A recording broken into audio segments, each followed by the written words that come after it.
Hi అండి, అందరికీ నమస్తే. సొరకాయ పెసరపప్పు అయితే కర్రీ చేసుకుందాము. చాలా బాగుంటుంది. మీకు పొడి పొడిగా కావాలి, ఇట్లా గ్రేవీలాగా వద్దు అనుకుంటే మనకి పెసరపప్పు అనేది తాలింపులో వేసుకొని ఇది బాండీలో వండుకుంటే పొడి పొడిగా వచ్చేస్తుంది. నేను పప్పులా చేస్తున్నా కాబట్టి కుక్కర్లో వేసుకుంటున్నాను. సొరకాయని సన్నగా తరిగి ఇలా తీసుకోవాలి. కుక్కర్లో ఒక కప్పులో ఒక పావు వంతు వరకే నేను పప్పు తీసుకున్నాను. మీకు ఎక్కువ కావాలంటే ఎక్కువ పప్పు వేసుకోండి, తక్కువగా కావాలంటే కొద్దిగా పెసరపప్పు వేస్తే సరిపోతుంది. నేను కొద్దిగా పెసరపప్పు వేసి శుభ్రంగా 2 సార్లు కడిగేసుకొని ఒక కప్పుడు వాటర్ పోసి ఒక పెద్ద సైజు ఉల్లిగడ్డ, కొద్దిగా పచ్చిమిర్చి కట్ చేసేసుకున్నాను.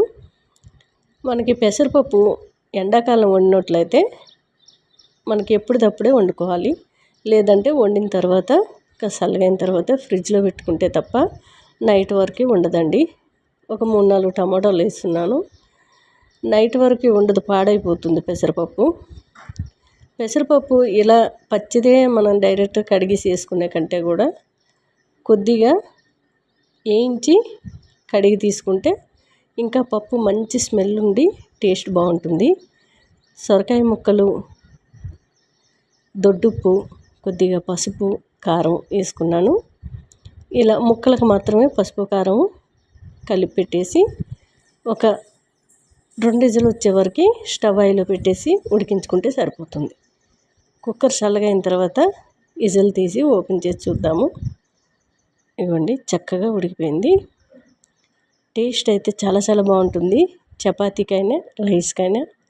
నేను డైలీ కొర్రలు వండుతా కాబట్టి కొర్రల పైకి అయితే చేశాను. పుల్ల పుల్లగా చాలా టేస్ట్గానే ఉంటుంది, టమాటా ఎక్కువ వేసాం కాబట్టి.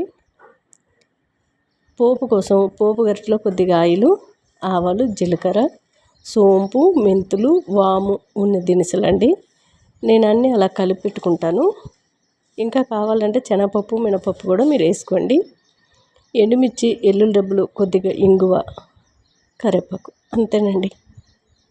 చక్కటి సొరకాయ పెసరపప్పు చాలా టేస్ట్గా ఉంటుంది.